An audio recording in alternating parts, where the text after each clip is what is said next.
Ang Bombo Radio Philippines. Fully digitalized. Numero 1 sa balita, komentaryo, drama at serbisyo publiko. Bombo Radio Philippines. Bombo Radio Philippines. Ang inyong number 1 at most trusted radio network in the country. Basta Radio Bombo! This is Bombo Network News Morning Edition, broadcasting live at Bombo Radio Broadcast Center, Makati City, Philippines. Araw po ngayon ng Miyerkules, 18 sa buwan ng Hunyo taong 2025. Sa ating mga headlines, 17 opisyal ng Pilipinas kabilang ang ilang kongresista ay nasa official visit dun sa Israel na iipit ngayon sa nagpapatuloy na tensyon sa pagitan ng Israel at Iran. Dating Negros Oriental Representative Arnie Teves Jr. kinakailangang sumailalim sa major surgery, pananakit ng tiyan patuloy na lumalala. Senator judges naniniwala na maaaring bitag lamang kung kukwestiyonon sa Korte Suprema ang desisyon ng impeachment court ukol naman sa pagbabalik ng motion o resolusyon doon sa panig ng Kamara. Sa international news naman, si US President Donald Trump pinulong ang national security team nito. Ilang mga international flights kinansela na ng Air India. Samantala sa balitang palakasan, si Coach Tim Cone tiwalang 100% ng handa si Brownlee para naman sa pagsabak sa FIBA Asia Cup. At live nationwide via satellite, dumako na tayo sa mga detalye ng ating mga balita. Kasalukuyang nananatili at naiipit sa kaguluhan sa pagitan ng Israel at Iran ang nasa 17 opisyal mula sa Pilipinas. Ito ay matapos kang ma-shutdown ang airspace ng Israel sa gitna ng pagganti ng Iran ng missile strike. Nauna nang nagtungo ang delegasyon ng Pilipinas na karamihan ay mga local government officials sa Israel para yan sa official training at work visit mula Hunyo 7 hanggang 9 at nakatakdasa ng bumalik dito sa ating bansa nitong Biyernes 20 ng Hunyo. Base nga sa pagkumpirma ni Eritz Savion, Deputy Head ng Mashao Israel's Agency for International Development Corporation.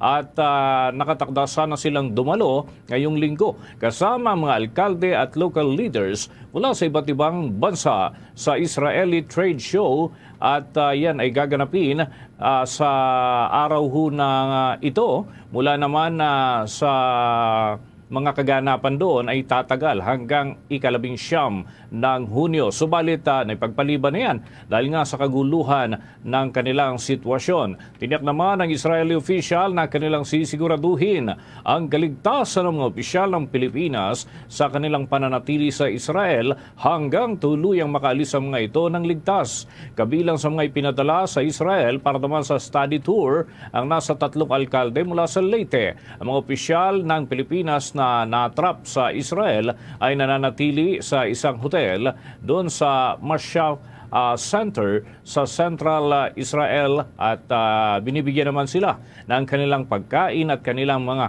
pangangailangan. Para sa evacuation plan sa mga opisyal ng Pilipinas, planong ibiyahe ang mga ito ng by ground patungo ng Jordan sa pamamagitan ng border passage sa pagitan ng Israel at Jordan at mula dito ay sasakay na sila ng eroplano pabalik ng Pilipinas. Sasagutin naman ng Israel ang lahat ng gastusin sa patuloy nilang hotel accommodation at hanggang sa kanilang flight pauwi ng Pilipinas. Samantala, kinumpirma ni Department of Foreign Affairs Undersecretary Eduardo De Vega na ligtas at nasa maayos namang kalagayan ng mga natrap na kababayan nating opisyal. Samantala naman sa ating pagpapatuloy, sasagutin po ng gobyerno ng Israel ang mga gastusin sa ospital naman ng mga nasugatang Pilipino sa missile strike ng Iran. Ito ang tiniyak ni Israeli Ambassador to the Philippines, Ilan Floss. Anya makakatanggap ng tulong pinansyal ang lahat ng nasugatang Pilipino at full medical support tulad na lamang ng ibang mga Israelis. Sa kasalukuyan, base sa datos mula sa Embahada ng Pilipinas sa Tel Aviv, nasa 7 Pilipino na ang nasugatan sa Israel, kabilang na dyan ang isa na nasa kritikal na kondisyon, habang wala namang naitalang Pinoy na nasawi sa pag-atake ng Iran. Mayroon namang 49 na Pilipino na nawalan ng tirahan dahil sa epekto ng missile strike at inilipat sa temporary accommodations.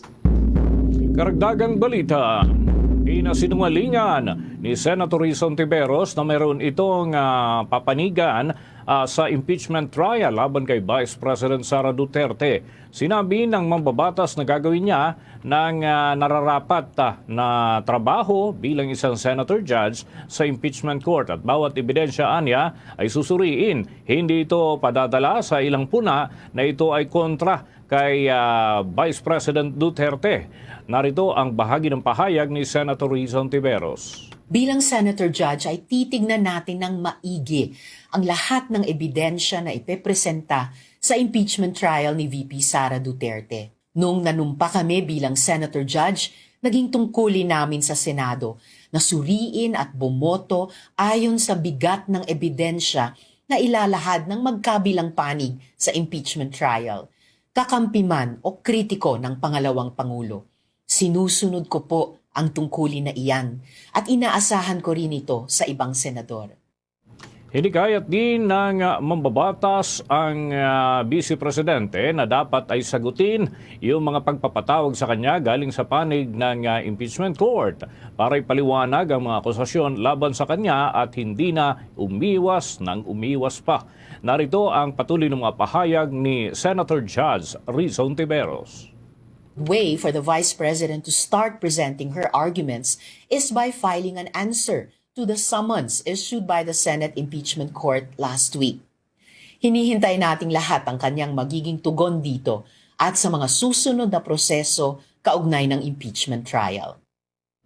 Bahagi pa yan ang mga paliwanag at pahayag nitong si Senator Judge Rizon Tiveros. Samantala, hindi naman sang-ayon si Senator Aquilino Coco Pimentel na dapat ay mag-inhibit bilang Senate impeachment judges ang mga kakampi ni Vice President Sara Duterte. Sinabi ito na dapat husgahan na lamang ng publiko kung ano ang naging hatol nila sa impeachment. Bawat Senate impeachment judges umano ay mayroong karapatan na ihayag ang anumang kanilang saloobin base sa mga ebidensya na kanilang nakakalap. Kung magugunita, marami nga ang nanawagan na dapat mag-inhibit na lamang ang ilang mga senador na kaalyado ni Vice President Sara dahil sa tiyak daw na magiging pabor ang mga ito sa Vice Presidente ang kanilang magiging hatol. Kaugnay niya, narito pang karagdagang pahayag ni Senator Coco Pimentel. Let it be. So yung mga judges, yung mga senador na magiging judge, ipaabot hanggang dulo sa decision nila so that they will now state the decision, guilty or not guilty. Tapos taong bayan na ang huhusga sa decision ng bawat senador.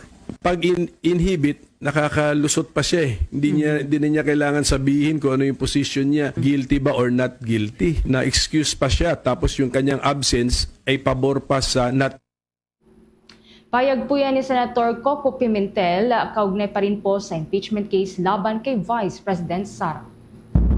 Samantala, kuha muna tayo ng report. House Impeachment Spokesperson na si Attorney Bukoy ay sang-ayon kay retired Justice Puno na ang Senado ay nagkaroon ng pag-abuso sa paghawak ng impeachment case laban kay Vice President Sara Duterte. Yung asal din ng mga Senate impeachment judges ay pinuna. Alamin natin ang iba pang update mula kay Bombo Annalise Soberano. Sang-ayon si House Impeachment Spokesperson Attorney Antonio Odi Bukoy sa sinabi ni dating Supreme Court Chief Justice Renato Puno na ang Senado sa ilalim ng pamumuno ngayon ni Senate President Chis Escudero ay nagkaroon ng pag-aabuso sa pag-handle sa impeachment case ni Vice President Sara Duterte. Sinabi ito ni Bukoy ang mga naging aksyon at desisyon ni Escudero bilang presiding officer ng impeachment court ay wala sa saligang batas. Partikular na tinukoy ni Attorney Bukoy ang pagremand o pagbabalik sa Kamara ng articles of impeachment. Paliwanag ni Bukoy, ang salitang remand o maaari lang ikonsidera sa lower court pero hindi maaaring gawin at hindi ito angkop sa impeachment court. Pakinggan natin ang pahayag ni House Impeachment Spokesperson Attorney Antonio Odi Bukoy. Sangayon sa sinabi ni Chief Justice Renato Puno, sapagkat ang mga naging actuation and ruling ni Senate President Chis Escudero as the presiding officer of the impeachment court ay wala ho sa saligang batas yan. Kagaya po ng pag-remand. Hindi po ang pag-remand, ibig sabihin, yung lower court should reconsider. Gaya po na nabanggit ko kanina. Wala hong salitang remand sa impeachment. Hindi ho angkop ang remand sa impeachment. Yung remand ay para sa ordinaryong kaso, sa ordinaryong hukuman, but never sa impeachment court. Inihayag din ni Bukoy na baka ikahiya ng mga legal luminaries at batikang mga dating senador ang nangyayari ngayon sa Senate Impeachment Court. Partikular na sina dating Senator Jose Jokno, Lorenzo Tanyada at yumaong dating Senator Joker Arroyo. Sabi pa ni Bukoy, halos lahat ng mga matitinik sa batas ay nagkakaisa, pero ngayon bumababa na ang kalidad ng Senado. Paliwanag ni Bukoy, noon umani ng respeto ang mga bumubuo ng Senate Impeachment Court at hindi puro patutsada. Pero sabi ni Bukoy, natutunan niya kina Jokno, Tanyada at Arroyo ang mga kinikilalang democracy icons ang tamang paglalahad ng mga ebidensya. Inihayag din ni Bukoy na walang karapatan ang House Prosecution Panel na pagsabihan ang Senator Judges na huwag ipakita ang tunay na kulay sa pagkampi kay Vice President Sara Duterte. Ayon sa abogado, ang Senator Judges ay nanumpa sa kanilang magiging tungkulin na ipatupad ang impartial justice. Anya, hamon ito sa mga Senator Judge, lalo na sa mga kaalyado ni Vice President Sara Duterte kung ito ay kanilang susundin. Muli si Attorney Antonio Odi Bukoy. Kami sa katayuan na turuan sila. Alam na po nila yan. Hindi na kinakailangang ipaalala pa. Subalit, once umusad ang impeachment trial, meron hong gag order na nasa impeachment rules. Bawal magbigay ng mga opinyon, bawal magbigay ng mga pahayag ukol sa merito ng kaso, ang prosecution, ang depensa, pati na ang mga hukom. May gag order po na nakalagay doon sa impeachment rules ng Senado. Samantala, sa isyong pagmamalabis naman, sinabi ni Attorney Bukoy na tanging Korte Suprema lamang ang makakapag-awat. Muli si Attorney Antonio Odi Bukoy. Pagmamalabis, gaya nung sinabi ni Chief Justice Puno, abuse of discretion. Under the expanded jurisdiction of the Supreme Court, sila ang pwedeng mag-awat. Subalit, hindi po garantisado na ang Supreme Court will assume jurisdiction because they will respect ito po, no? Pwede silang manghimasok, pwede nilang sabihin na ito ay pagmamalabis. Although, ang nagipong kalakaran, the Supreme Court will respect the internal rules and yung kalakaran ng Senado as an impeachment court. Pero sa sagot sa tanong ninyo, tanging ang Supreme Court po. Kung merong mag-aakyat nito, kung merong dudulog sa kanila para humingi ng ruling.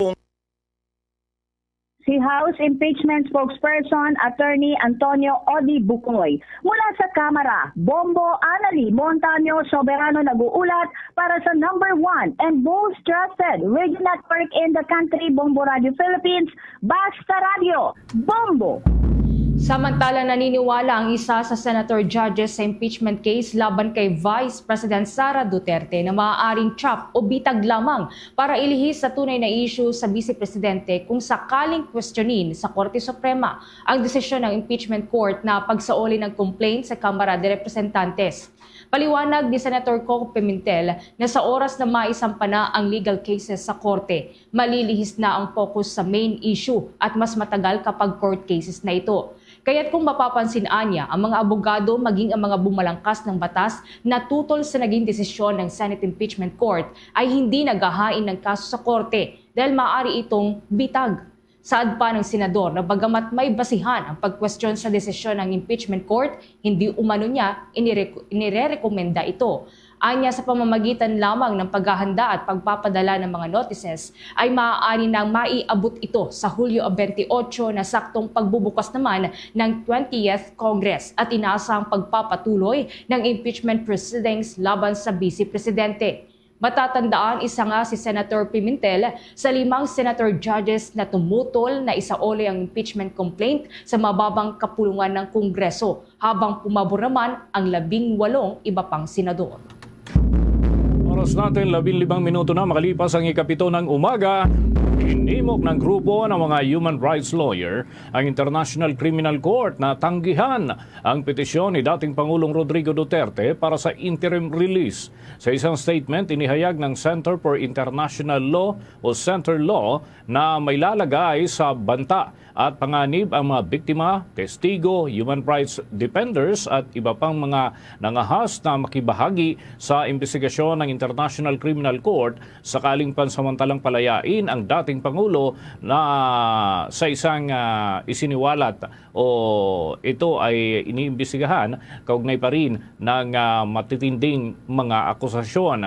Bilang nagsilbi niya na legal counsel ng maraming biktima ng marahas na war on drugs ng dating administrasyon, lubha silang nangangamba ng paglaya ni dating Pangulong Duterte mula sa kustodiya ng International Criminal Court ay direktang magiging banta sa kaligtasan, seguridad, dignidad at privacy ng mga biktima sa Pilipinas at sa ibang bansa.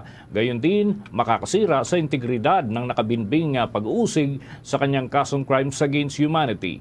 Ipinunto din ng grupo na hindi dapat na makahadlang ang paghahanap ng katotohanan at hustisya sa namandato naman ng korte ang edad at kalusugan ng dating Pangulo bilang justifiable reason upang ito ay makalaya. Git nga ng mga opisyal ng naturang grupo na mas masahol pa ang dinanas ng mga drug war victims na pinagkaitan ng due process at sinintensyahan ng summary execution sa mga kalsada, sa mga bahay dito sa Pilipinas kumpara sa kasalukuyang dinaranas ng dating Pangulong Duterte na nasa detention facility ng International Criminal Court. Hindi lang din umano makukompromiso ang tiwalang ibinibigay ng mga pamilya sa kamay ng International Tribunal, kundi magiging pahiwatig ito sa international community na maaaring makatakas sa pananagutan ng salarin na may malawak na karanasan sa hustisya sa pamamagitan ng pag-antala nito, paglihis at pagmaniobra sa pagitan ng procedure at politika. Kaya't kung sakali na palayain umano ng International Tribunal ang dating Pangulo, magbibigay ito ng malinaw na mensahe sa mga Pilipino na protektado ng impunity ang makapangyarihan habang nananatiling walang tulong o proteksyon ang para sa mga biktima. Sa huli, nakiisa ang grupo sa malawakang panawagan mula sa mga pamilya ng mga biktima, Filipino civil societies at International Community of Human Rights Defenders sa paghimok sa korte na tanggihan ang petisyon ng dating presidente at ituloy ang pag-uusig sa kanya habang ito ay nakapiit para sa kasong crimes against humanity nang naayon nga sa international law. Bombo International News.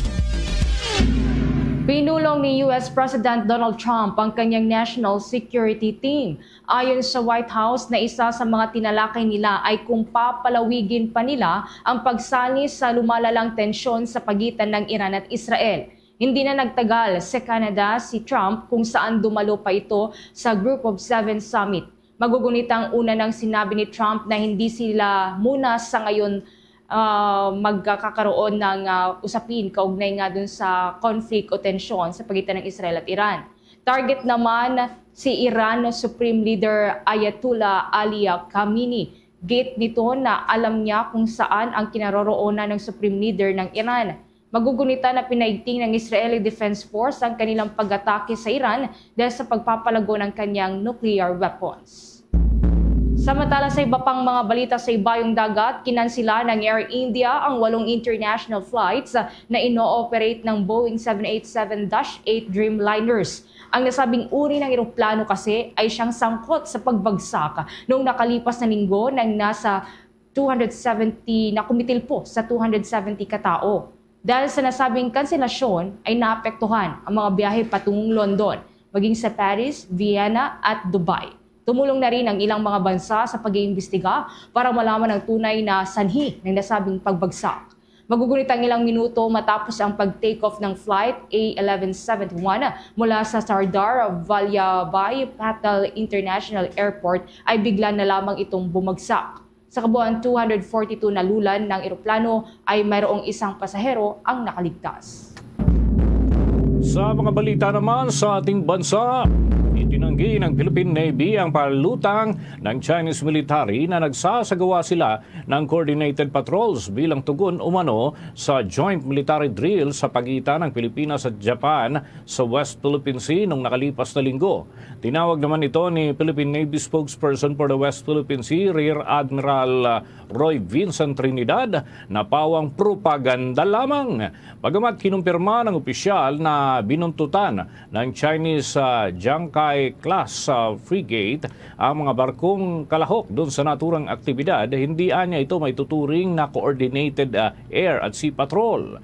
Gayun din, isang araw pagkatapos naman ng maritime drills noong linggo, 15 ng Hunyo, na-monitor ng Philippine Navy ang patuloy na iligal na presensya ng dalawang sasakyang pandagat o warship ng China at dalawang Chinese Coast Guard vessels malapit sa Baho de Masinloc o yung tinatawag na Scarborough Shoal. Gayon din, ang dalawang barko ng Chinese Coast Guard na naglunsad ng rigid hull inflatable boats sa Ayungin o Second Thomas Shoal, habang isa pang Navy vessel ang naispatan din malapit sa Sabina o Escoda Shoal. Sinabi ni Trinidad na kadalasang gumagawa ng coercive at agresibong aksyon ang military command ng China sa kasagsagan ng aktibidad, saka naglalabas ng maling claims na nagsagawa sila ng pagpapatrolya sa bisinidad ng ating maritime zones.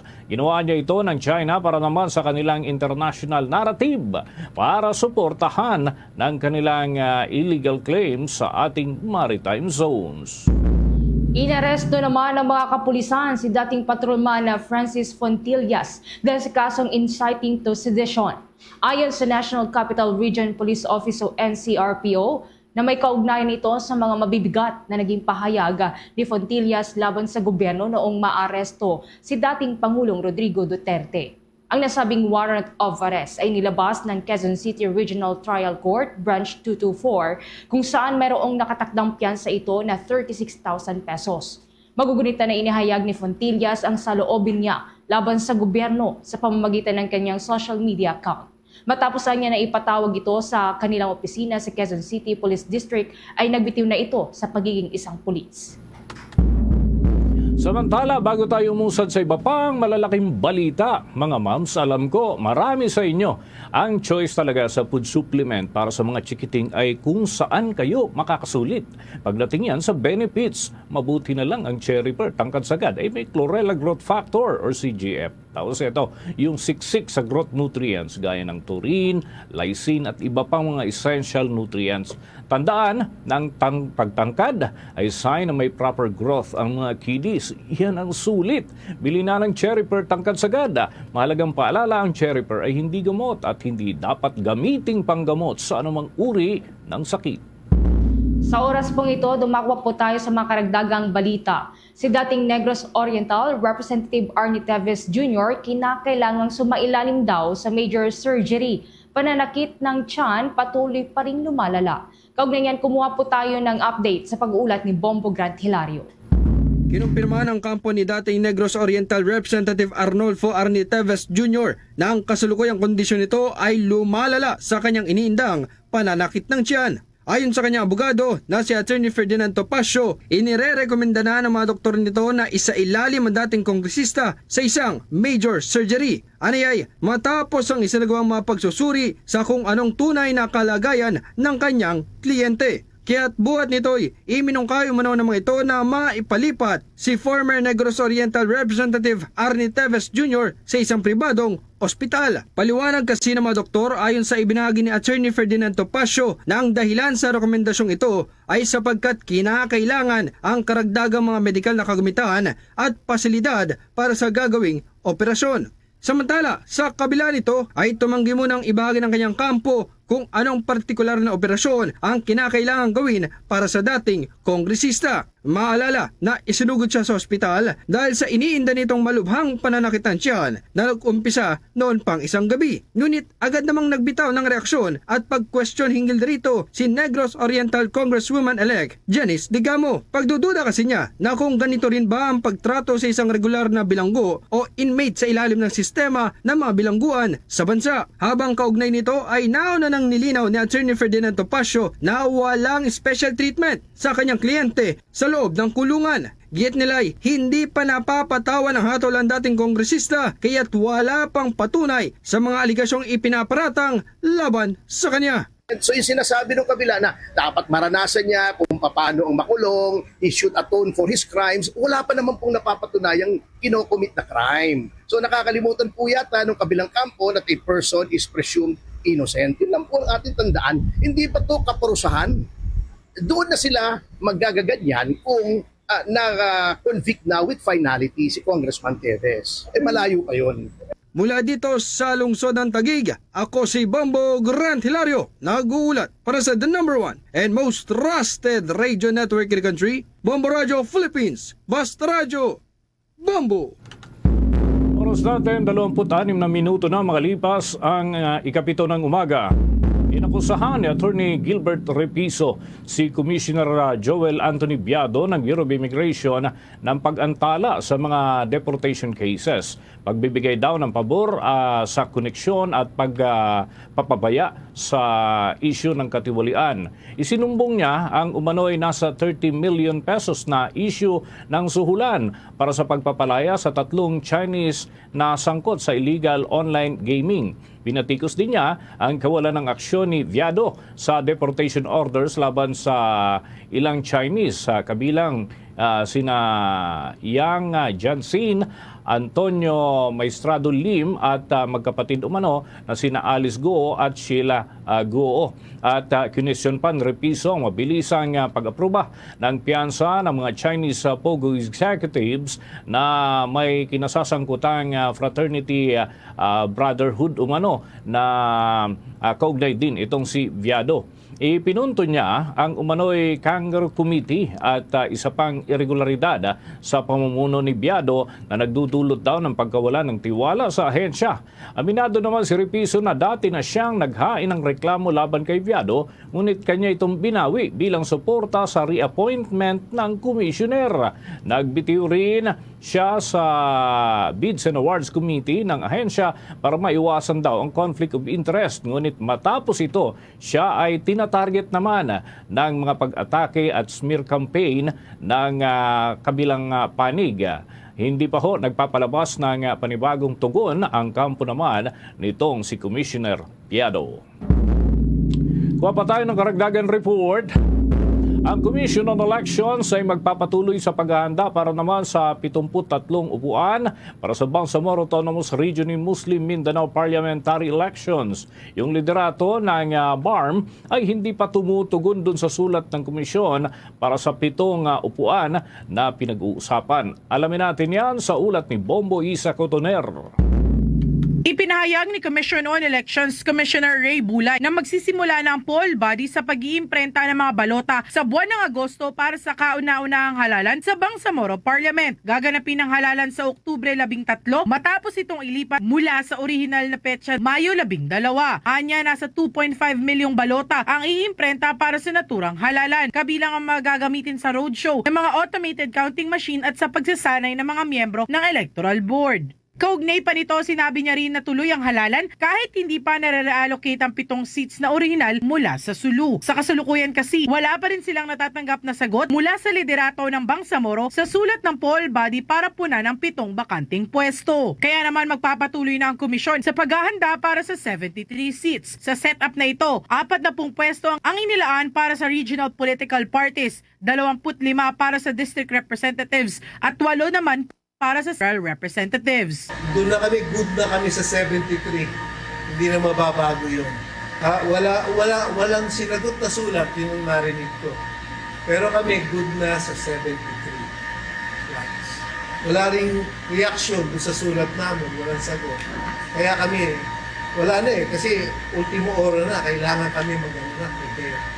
Ang halalan ay orihinal na itinakda upang punan ang 80 pwesto sa parlamento. Gayunman, 73 lamang ang matutuloy kasunod ng hindi pagkakasama ng lalawigan sa Sulu sa rehiyon. Nauna ng kinatigan ng Korte Suprema ang petisyon ng Sulu na huwag isama ang rehiyon matapos itong tanggihan ng Bangsamoro Organic Law sa isinagawang plebisito. Para sa Bombo Network News, Bombo Isa Cotoner nag-uulat para sa #1 and most trusted radio network in the country, Bombo Radio Philippines. Basta Radyo, Bombo!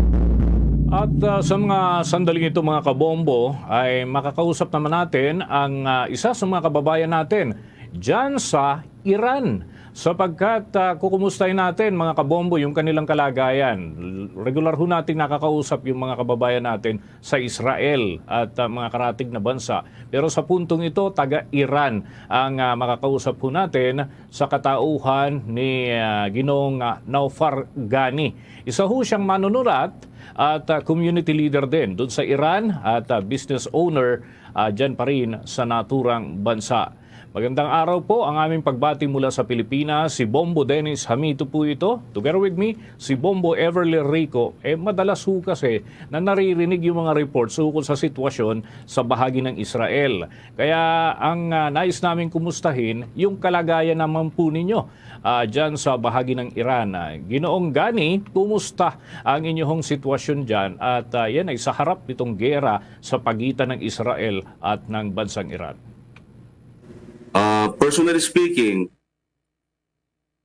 nung nasa Tehran pa ako, kasi I just arrived yesterday dito sa northern part of Iran. It's much safer here. Pero sa Tehran, nandyan yung live show pagdating ng gabi. At saka yung mga putukan nandyan talaga. Although it's very enjoyable to watch the fireworks at night, pero nandyan yung pag-aalala, yung anxiety.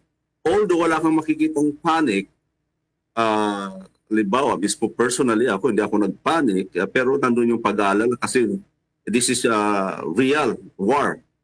Kasi may mga nasawi, okay? May mga, alam mo na, pumanaw sa pag-atake ng Israel sa bansang Iran. So, isa na kami dyan. Dinala ko rito ang family ko ang pamilya ko sa northern part of Iran, much safer. And that is one of the reason kaya nga nandito kami. The other is yung talagang binisita ko rin naman ng brother-in-law ko rito dahil na-hospital siya. Pero all in all, ang sitwasyon dito medyo tense. Nandyan na kasi for real, nandyan na, nagbabakbakan sila, alright? Okay, so nandyan na ho kayo sa northern part ng Iran. Meron din ho ba kayong mga bomb shelter dyan? Kasi pinapakita doon sa Israel yung mga taguan ng mga kababayan ho natin pagka may mga pag-atake. Ang kagaya nung sa Hamas at nito ngayon, yung dyan naman ang gagaling sa Iran. Kayo ho ba may pinagkukublihan kayo sa mga pag-atake naman ng Israel? O may tinatawag tayong common area na paglilikasan, if ever, na nagkakaroon nga ng mga ganitong bakbakan, Ginoong Ghani? Well, ako personally, nakikita ko ang pinaka-safest na place ay yung bahay. Maliban dyan, syempre ang ating embahada. Kasi they are, tawag dito, recognized as, alam mo naman, na mga mission installation yan, which is protected yan. Pero hindi pa kami nag-avail ng opportunity na yan. Although we are close contact with our embassy personnel na meron kaming chat group at nire-report namin ang mga sitwasyon kung nasaan kami, anong kalagayan.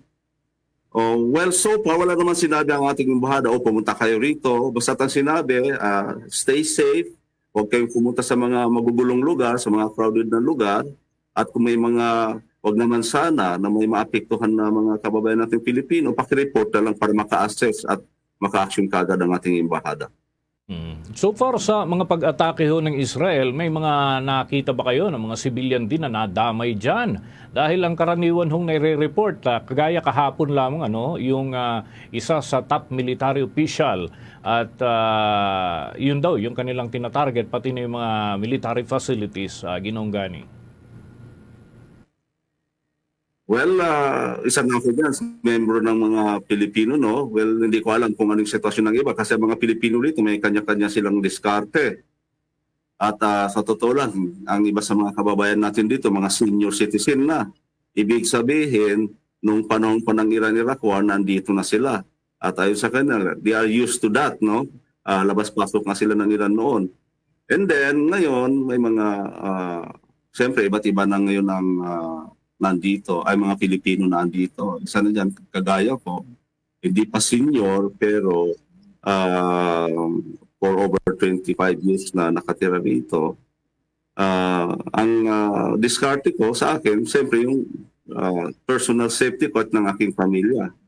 Para sa akin, hindi na ako naghihintay na may announcement kung saan yung safe na lugar. Basta ang ginawa ko, nakita namin, kasi karamihan din sa mga local na mga taga dito, mga Iranian, ang pinupuntahan nila ang northern part ng Iran, which is Ayam. Okay. Sa ngayon po ba operational po yung mga paliparan, transport hubs at maging yung mga ports po dyan kahit na ganito po na sunod-sunod po yung airstrike na nagmumula sa Israel patungo po dyan sa Iran? Well, so far, as per with the local authorities, ang airport, local man or international, ay close siya. Alright? Kasi close yung airspace ng Iran. Pero yung mga labas-pasok na within cities to cities, kami nga kahapon, okay lang. Wala naman nag-check or humingi ng clearance, things like that, ng kagaya ng tinanong mo. Okay. If ever, Ginoong Gani, na meron pong nakahanda ng mga pasilidad at tulong po mula sa ating pong gobyerno, handa po ba kayo or willing po ba kayo na magpa-repatriate po, pabalik po dito sa ating bansa? Well, isa sa mga options. Well, ang sabi sa amin ng embahada, kasi sabi niya, magpalis na kayo kung ready kayo for repatriation. Okay? Well, isa sa mga options na pwede namin pagpilian ng kagaya ko rito kasi ang family ko nandito, syempre. Kasi sabi nila, okay, meron tayong level na four levels, 1, 2, and 3.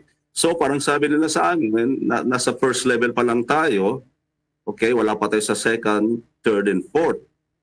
Ngayon, specifically, although meron silang pinost sa social media kung ano yung ibig sabihin ng fourth level na yan, para basta tayong nakita ko yung third level yata, ready to pack, ready to go. Yun nga lang, wala pa silang nasabi kung paano ang rota, paano yung assemble lahat ng mga Pilipino. Okay. Kamustahin na rin po namin, ano po ba yung mga kadalasan po ng mga work po dyan ng mga kababayan natin, yung mga Filipino community? Well, ang karamihan kasi dito sa mga karamihan ng mga Pilipino dito ay Filipina, mga kababayan natin ng mga babae, which is they are spouses of the Iranians, local Iranians. Okay? And mostly mga professionals yan, mga dentists, o di kaya housewife, normal housewife. Yan ang karamihan. I came here as a student, and right now I am running my own business in partnership with my Iranian spouse, okay, which is travel business, tourism. Po pala kayo, Ginoong Gani, hindi po ba ito affected? Paano po kayo nakaka-survive sa gitna po nitong giyera po ngayon o palitan po ng strike sa pagitan po ng Israel at Iran? Well, kasi we are at the early stages ng conflict, no? So far, wala pa naman na specific na kung ano ba yung tawag dito, nararapat gawin or ano yung specifically na ginagawa namin ngayon. I mean, personally ako, okay? Wala pa akong nakikita na okay, anong dapat gawin ngayon. Either na tawag dito maliban sa yung safety ng sarili ko at ng pamilya ko. Okay, finally siguro dito naman sa akin po ay ano na lamang siguro yung inyong mensahe para sa ating gobyerno.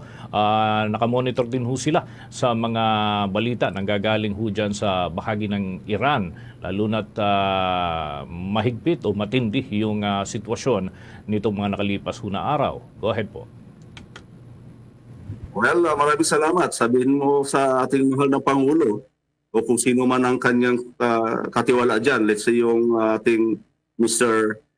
Secretary ng Department of Foreign Affairs na which is isa yan sa nag-handle ng mga embassies natin, di ba? Palabasin na nila yung directive nila sa ating embahada at nang malaman ng mga Pilipino rito kung ano yung kanilang hakbang. Okay, kung ano, ready na ba ang ano, kasi anong pang hinihintay nila gera na diba? Already natin alam kung tawag dito, magkakaroon kaagad tayo ng kasunduan. Okay, with that, maraming salamat po, Ginoong Naufar Gani, isa ho sa mga kababayan natin dyan sa bahagi ng Iran. Maraming salamat sa pagkakataong kayo ho ay makausap sa gitna ng ganito katensyonadong sitwasyon dyan ho sa bansang Iran. Mga kabombo, mga ka-Star Nation, si Ginoong Naufar Gani, isa hong writer at community leader doon ho sa bahagi ng Iran. At isa rin ho siyang negosyante. Dati ho siyang nanirahan dito sa Taguig City, pero ngayon ay nakabase na ho siya sa nakalipas na 25 taon dyan sa bansang Iran. Nako na tayo sa ulat ng ating mga himpilan. Itong Office of the Vice President budget ay mananatili daw na limitado dahil nga hindi sila kaalyado ng kasalukuyang administrasyon at may mga pagtitipid na gagawin ang tanggapan ng pangalawang Pangulo. Narito ang nakalap na impormasyon ng Bombo Radio Davao. Alam di umano ng Vice Presidente na hindi makakatanggap ng angkop na pondo ang Office of the Vice President dahil hindi nito kaalyado ang kasalukuyang administrasyon. Ayon kay VP Sara, tanggap na nito ang takbo ng politika sa bansa kung kaya't hindi na ito nagtataka pa. Hindi rin daw nais nito na mapahiya o ipahiya ang mga kasapi ng OVP kung sakaling haharap ito sa House of Representatives o Senado dahilan kaya't hindi na ito humingi pa ng mas malaking pondo. Maaalalang humigit kumulang 700 million pesos ang naging budget ng ehensya sa kasalukuyang taon upang ilaan sa mga programa nito, habang 733 million pesos naman para sa taong 2026. Ito ay aniya hindi masyadong nalayo sa kasalukuyang budget at tinagdagan lamang umano para sa posibleng pagtaas ng inflation rate. Inaasahan ko naman na hindi ibibigay yung budget ng Office of the Vice President dahil nga hindi naman kami kaalyado ng administrasyon. At nakita na natin yon noong nakaraang taon na syempre kung hindi ka sumusunod, hindi ka kaalyado ay hindi ka mabibigyan ng pondo para sa mga proyekto ng opisina mo. Habang ipinalam rin ng opisyala na tinanggal na ang ilan sa mga programa nito kagaya na lamang ng pansarapa at medical at burial assistance para mapagkasya umano ang budget sa susunod na taon. At yan ang ulat mula himpilan ng Bombo Radio Davao. Para sa Bombo Network News, Bombo Friends Pandeleng para sa the #1 and most trusted radio network in the country. Bombo Radio Philippines. Basta Radio, Bombo! Bombo Police Report. May magaman ang mga arestado matapos umanong ginahasa ang 9 na taong gulang na batang babae. Kaugnayan kuha po tayo ng kabuang detalye sa pag-uulat ng Bombo Radio Cebu. Hinatulang makulong ang dalawang walang awa na mag-ama sa lungsod ng Argao matapos ang paulit-ulit na pang-aabuso sa isang 9 anyos na bata. Nabatid na 3 taon nang naghihirap ang 9 anyos na bata sa kamay ng kanyang 30 anyos na stepfather at 50 anyos na step-grandfather na humalili sa pang-aabuso sa kanya sa marahas na paraan. Ito ang ibinahagi ni Police Executive Master Sergeant Vivian Tamayo ng Women and Children's Protection Desk ng PNP Argao sa eksklusibong panayam ng Bombo Cebu Team kung saan noong Linggo, Hunyo 15, pasado alas 11 ng umaga, pumunta ang mag-ina sa kanilang kanlungan at inulat ang insidente. Dagdag pa ni Tamayo, noong araw ding yon, ginahasa ang 9 anyos kung saan pinaluhod ito sa harap ng kanyang stepfather sa kapaulit-ulit na pinasubsob ang kanyang ari.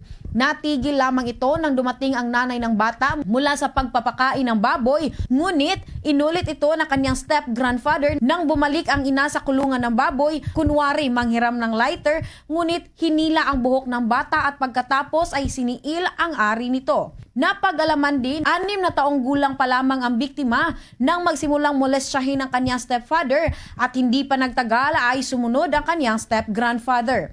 Kaya naman, nang mapansin ng ina ang pangyayari, ay mabilis niyang kinumpronta ang kanyang anak at doon niya nalaman na binastos ito ng kanyang asawa at ng kanyang biyanan. Kung saan, inulat ng kanyang anak na hindi niya sinabi ang nangyari sa kanya dahil pinagbantaan siya ng kanyang stepfather na bububugin siya kapag sinabi niya sa sino man. Sa ngayon, inihahanda na ang mga kailangang mga papeles para isumiti sa Department of Justice at mahaharap ang mga suspect sa kasong qualified rape at sexual assault. Nagsumbong yung bata, sinamahan ng kanyang ina sa mga panghahalay na ginawa ng kanyang stepfather at saka sa kanyang step-grandfather ng araw na iyon. Napagtanto ko na talagang nagsasabi ng totoo yung bata at saka yung ina. Agad-agad kaming nag-conduct ng hot pursuit operation as instructed by our Chief of Police. Mula rito sa lungsod at lalawigan ng Cebu, Bombo Irene Ardiente para sa number 1 and most trusted radio network in the country, Bombo Radio Philippines. Basta Radio. Bombo! Yung bahagi ng Canlaon City, umaapila na ho ng dagdag na tulong sa national government dahil yung kanilang Quick Response Fund ay kinakapos na para sa mga evacuees na apektado ng Bulkang Canlaon. May naging panayam ang Star FM Cebu.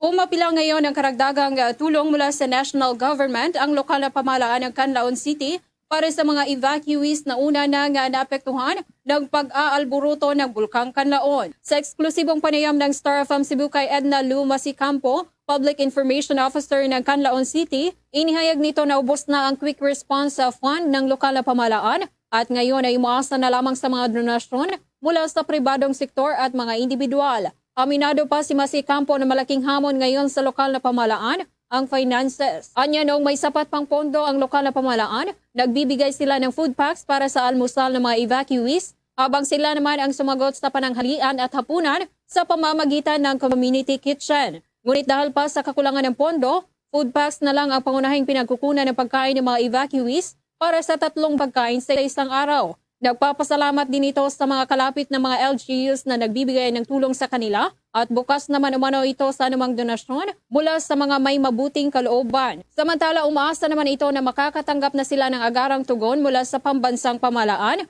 para sa kanilang kahilingan. Sa kasalukuyan, mayroong kabuuang 750 na pamilya o katumbas ng 2,450 na individual ang kasalukuyang nanunuluyan sa mga evacuation center.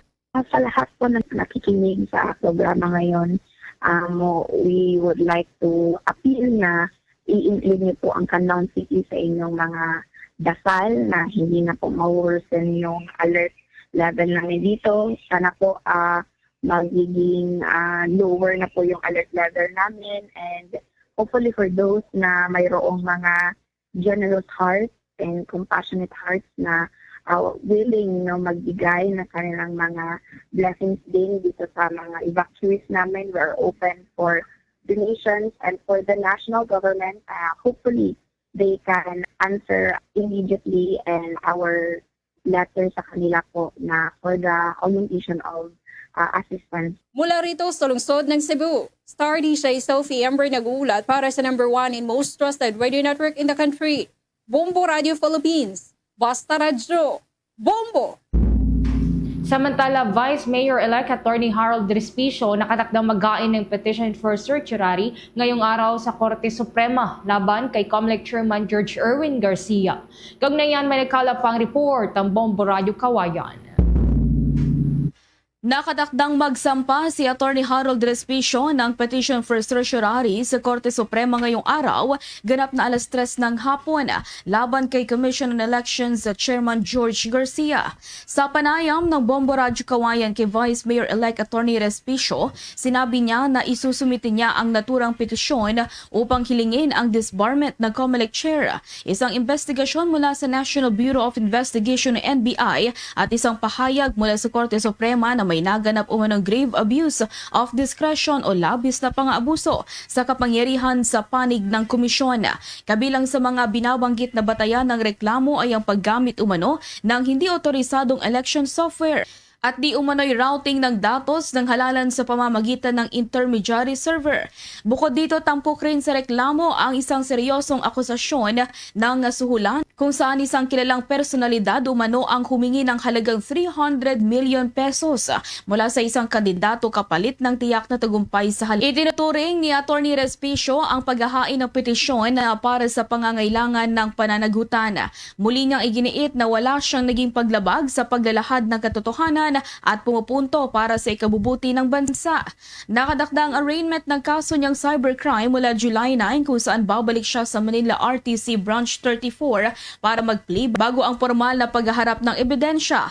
Pagkatapos ng presentation ng prosecutor's office ay maari na siyang magsampa ng demurrer to evidence dahil sa malinaw naman na hindi napatunayan ang mga kasong naisampa sa kanya. Wala namang inaasang epekto ito sa kanyang pag-upo sa pwesto at pagsisilbi bilang Vice Mayor ng Reyna Mercedes Isabela, subalit sa pagsisimula ng paglilitis ay kailangan niyang lumiban sa kanyang tungkulin bilang vice-alkalde sa mga panahong siya ay patatawag ng korte. Atayo siya sa 3 grounds. Yung una, yung bribery. Pangalawa is yung unauthorized use ng software. Po yan ay illegal. Lahat po ng mga polisiyan na yan ay ginawa ng isang tao doon sa COMELEC. Dapat siyang mapakulong ng napakahabang panahon. At iyan ang ulat mula rito sa Bombo Radyo Kawayan. Para sa Bombo Network News, ako si Bombo Jamaica Barbas. Para sa number 1 and most trusted radio network in the country, Bombo Radyo Philippines. Basta Radyo, Bombo.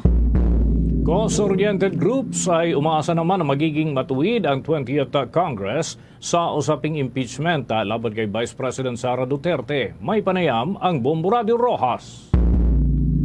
Umaasa ang mga cause-oriented groups na mabibigyang linaw sa pagpasok ng 20th Congress ang kinahaharap na impeachment complaint laban kay Vice President Sara Duterte. Sa panayam ng Bombo Radio Rojas kay Elmer Foro, Secretary General ng Bayan Panay, mariin niyang binatikos ang naging hakbang ng Senado na ibalik sa Kamara ang reklamo na tinawag niyang isang tangkang hadlangan ang proseso ng pananagutan. Aniya, ang nasabing desisyon ay hindi nabigyang linaw bago pa matapos ang sesyon ng 19th Congress at isa umano itong malinaw na pagtalikod sa tungkulin at pagtataksil sa sambayanan. Giit pa ni Foro, sa halip na bigyang daan ang investigasyon sa mga seryosong aligasyon laban sa pangalawang Pangulo. Tila piniling isang tabi ng ilang senador ang prinsipyo ng checks and balances, isang hakbang na anyay labag sa interes ng mamamayan. Binigyang diin din niya na tungkulin ng Senado na tiyakin ang pananagutan ng sinumang opisyal ng pamahalaan, anuman ang antas ng kapangyarihan, at ang mga mambabatas ay dapat maging huwara ng integridad, hindi tagapagtanggol ng nasa poder. Tinuligsa rin niya ang patuloy na pag-iral ng political accommodation sa sistema na aniyay dahilan kung bakit patuloy na bumababa ang tiwala ng publiko sa mga institusyon ng pamahalaan. Sa huli, nananawagan si Foro sa taong bayan na manatiling mapagmatyag at patuloy na igiit ang pananagutan sa mga opisyal ng pamahalaan. dismayado po doon sa naging desisyon ng mga senador natin na ibalik doon sa lower house yung yung impeachment process, yung complaint. So, nagpapatunay lamang na hindi nila ginawa yung dapat nilang gawin, na buuin sana yung impeachment court at umusad na sana yung impeachment proceeding kay Vice President Sara Duterte upang malaman ng taong bayan yung buong katotohanan at makamit na rin ng taong bayan yung nawagan para sa hustisya. Sa totoo lang po, yung ginawa ng Senado ay isang pagtraidor po at pagtalikod sa responsibilidad nila. Mula dito sa Bombo Radyo Rojas, para sa Bombo Network News, ito si Bombo Lindsay Ermitanio Bade. Para sa the number 1 and most trusted radio network in the country, ang Bombo Radio Philippines, Basta Radio, Bombo! Bombo Sports News. Yung mga Pinoy dun sa Oklahoma City ay nagbunyi sa Game 5 ng Oklahoma City Thunder at positibo na may uuwi ang kampyonato para sa pagtatapos ng naturang NBA Finals. May nakalap na impormasyon ang Star FM Manila. Mga kabombo ka Star Nation, nagbubunyi ang mga Pinoy sa Oklahoma matapos ang Game 5 win ng Oklahoma City Thunder at positibo ang mga fans na may uuwi ng koponan ang kanilang kauna-unahang kampyonato sa NBA Finals. Nakuha nga ng Thunder ang kalamangan sa serye na 3-2. Kumpiyansa rin ang mga fans na mananalo ang koponan sa Game 6 kahit nagagarapin ito sa baluarte ng Indiana Pacers. Bate kasi sa datos, 75% ng mga team na nanalo sa Game 5 mula sa 2-2 ay siyang nagkakampyon sa dulo. Sa panayam ng 102.7 Star FM Manila kay Bombo International News Correspondent Prince Busa na nakabase sa Oklahoma City, ilang taong hinintay ng koponan ang kampyonato matapos na mawala ang kanilang mga superstar players noon na sina Kevin Durant, James Harden at Russell Westbrook na nagdala sa kanila noon sa 2012 NBA Finals. OKC's attracted more people because we're winning. We haven't seen this in a while. Ever since, KD, Westbrook, and James Harden, they all left. We've had a bad team, but now future's bright. Jalen Williams, Shea, MVP, we're going to win the finals. The starters to the bench players, they're all good. Samantala, todo ang pag-aanda ngayon ng Indiana Pacers na gigil na makabawi at may tabla ang serye sa 3-3. Kung pagbabasihan ang performance nila ngayong playoffs, malakas ang Pacers sa home court nila na mayroong 9 wins at 1 loss. Gagalapin ang Game 6 sa Gainbridge Fieldhouse sa Indianapolis sa Biyernes ng umaga, oras sa Pilipinas. At yan ang ating balitang sports mula rito sa 102.7 Star FM Manila. Nagulat, Star DJ Antonio Labana para sa number 1 and most trusted radio network in the country, Bombo Radio Philippines. Basta Radio. Bombo! Bombo Foreign Exchange Update. Para sa mga nag-aabang sa palitan ng piso kontra sa foreign currencies, na itala ang katumbas ng isang US dollar, 56 pesos and 70 centavos. Ito naman mga kabombo, yung katumbas ng Hong Kong dollar, 7 pesos and 19 centavos. Singaporean dollar, 44 pesos and 8 centavos at Saudi Arabian Rial, 15 pesos and 4 centavos, habang ang euro ay 65 pesos and 27 centavos batay sa data ng Bangko Sentral ng Pilipinas at Bankers Association of the Philippines. Bombo Foreign Exchange Update is brought to you by Quinbank Business Banking. Para sa tuloy-tuloy ng mga balita at impormasyon, maaaring masubaybayan ang mga programa ng Bombo Radio Philippines sa pamamagitan ng Bombo Mobile App, YouTube, TikTok at maging sa Facebook Live. Sa lalawigan ng Isabela, nariyan ang Bombo Radio Kawayan. Sa probinsya ng Pangasinan, Bombo Radio Dagupan at Star FM Dagupan. Habang sa Cordillera Administrative Region, Bombo Radio at Star FM Baguio. Diyan naman sa lalawigan ng Albay at mga karatig na lugar, Bombo Radio Legazpi at dito sa Metro Manila, 102.7 Star FM Manila. Para naman po sa mga nasa Cagayan Valley, nariyan naman po ang Bombo Radio Tugigaraw. Sa Ilocos Norte, nariyan po ang Bombo Radio Lawag. Sa Ilocos Sur, nandiyan naman po ang Bombo Radio Vigan. At sa lalawigan ng La Union, nariyan po ang Bombo Radio La Union. At sa Bicol Region, maaari niyo pong mapakinggan ang Bombo Radio Naga. Mga kabombo Caster Nation, bago tayo magtapos, samahan niyo po kaming manalangin ng Orasyong Pirata for the Nation. Heavenly Father, you led your people out of Egypt from slavery to freedom. In Jesus, your beloved Son, you led us from death to life through his paschal mystery, and by the gift of the Holy Spirit, we humble ourselves before you today, trusting in your promise to heal our land. Stretch forth your mighty hand once again and lead our nation. In this time of crisis, conflict, and confusion, let the light of truth shine like a pillar of cloud by day and a pillar of fire by night to guide us along the path that leads to unity and peace.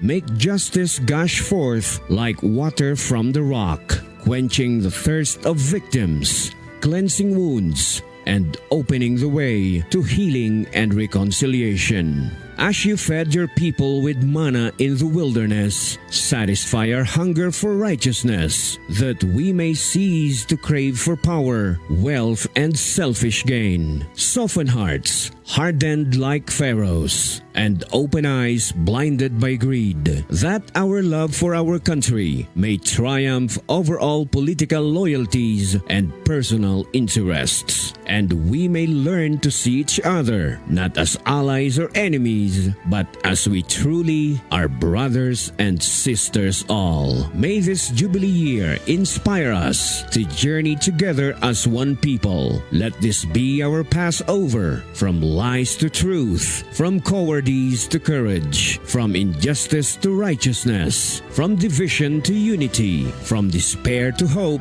from selfishness to love. May this time of renewal enable us to discover again our greatness as a nation and our dignity as a people so dear to your heart. We ask this in the name of Jesus, our Paschal Lamb, who leads us through the cross from death to new life. Amen. Our Lady of Peace, pray for us. Saint Michael the Archangel, pray for us. Luzon, Visayas at Mindanao, yan ang kalipunan ng ating mga balita para sa pang-umagang edisyon ng Bombo Network News. Mula sa Bombo News Center, Makati, para sa number 1 and most trusted radio network in the country, Bombo Radio Philippines. Basta Radio, Bombo!